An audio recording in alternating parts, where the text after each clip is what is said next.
Jamais sans la grâce, une dévotion matinale proposée par l'Église évangélique de la grâce en collaboration avec l'Institut théologique de Cotonou.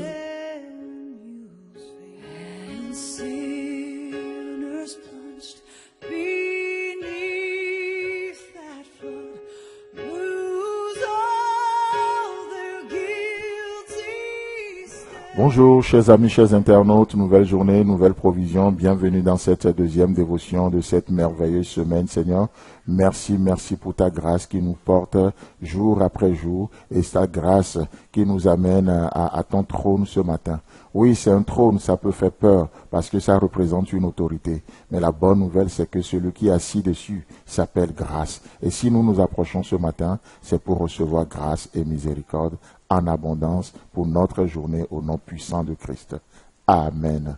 Alors, chers amis, chers internautes, n'oubliez pas de vous abonner à notre chaîne YouTube ou de partager ces dévotions à vos amis, à vos contacts sur les réseaux sociaux. Partagez la parole de Dieu. C'est de permettre à Dieu de pouvoir toucher des cœurs, de pouvoir transformer des vies. Amen. Et merci beaucoup pour votre coopération, votre collaboration avec nous dans cette émission. Alors, nous reprenons un peu ce passage d'hier, 1 Thessaloniciens chapitre 5, le verset 23, et ce vœu merveilleux de l'apôtre Paul qui dit que le Dieu de paix vous sanctifie lui-même tout entier et que tout votre être, l'esprit, l'âme et le corps soient conservés irrépréhensibles lors de l'avènement de notre Seigneur Jésus-Christ. Amen. Et hier, nous avions vu qu'il y a des choses qui ne prennent que Dieu et Dieu seul. Le salut vient de Dieu et de Dieu seul. La délivrance, c'est Dieu qui l'accorde. La Bible déclare que le cheval est équipé pour la bataille, n'est-ce pas? Mais la délivrance appartient à l'Éternel. C'est bien d'équiper le cheval. C'est bien que vous vous levez ce matin, vous planifiez votre journée, vous faites de votre mieux, vous faites tout ce que vous avez à faire, vous planifiez les choses, vous mettez tout de votre côté pour réussir cette journée. C'est très bien. Mais vous savez quoi? Il y a un facteur très très déterminant dans cette journée, un ingrédient que nous devons ajouter à toutes ces choses. C'est cette marge que nous donnons à Dieu dans les choses.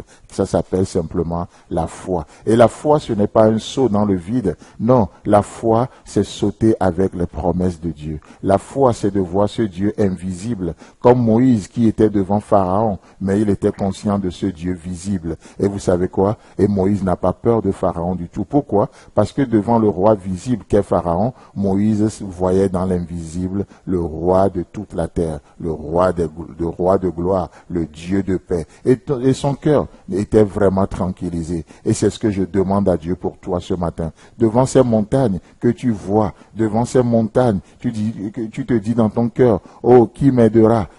Qui m'aidera à franchir cette montagne? Laisse-moi te dire que ce Dieu de paix est avec toi ce matin et ce Dieu t'accorde la paix qui surpasse toute intelligence. Amen. Et donc Paul parle et dit que le Dieu de paix vous sanctifie lui-même tout entier. Tout entier. Laissez-moi vous dire que nous servons un Dieu qui est entier dans ce qu'il fait. Notre Dieu est un Dieu qui est entier dans tout ce qu'il fait. Il ne fait pas les choses à moitié. Il est total dans ce qu'il fait. Oh, il n'est pas totalitaire. Attention, il n'est pas un Dieu totalitaire, mais il est total dans ce qu'il fait. Il ne laisse aucune marge. Non, si Dieu fait quelque chose, il le fait pleinement. Et au fait, c'est ça la rédemption. C'est ça la rédemption dont l'apôtre Paul nous parle ici. Il dit que le Dieu de paix vous sanctifie lui-même tout entier. Tout entier. C'est un Dieu entier dans ce qu'il fait. Et comme cela ne suffit pas, il va dire que tout votre être, l'esprit, l'âme et le corps soient conservés irrépréhensibles lors de l'avènement de notre Seigneur Jésus-Christ. Amen. Laissez-moi vous dire que parce que ce que Dieu fait, il le fait pleinement. Parce que ce que Dieu fait, il le fait totalement.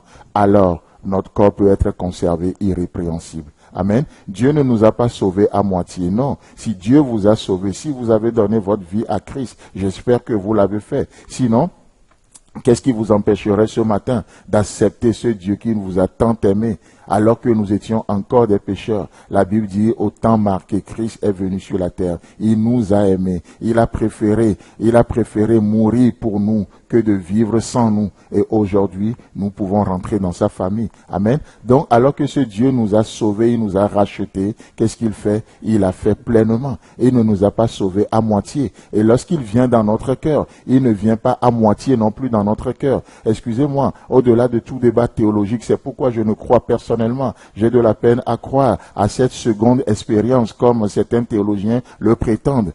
Tu reçois Christ, mais il faut une seconde expérience. Non, Jésus ne peut pas venir à moitié dans ma vie aujourd'hui, et puis après il vient, il met son pied, et puis demain c'est son pied droit qui va amener, après c'est son bras gauche, après c'est son... Non, s'il vient, il vient pleinement. C'est un Dieu entier, il est entier. Soit vous avez donné votre vie à Christ, et Christ habite en vous pleinement, ou vous ne lui avez pas donné votre vie.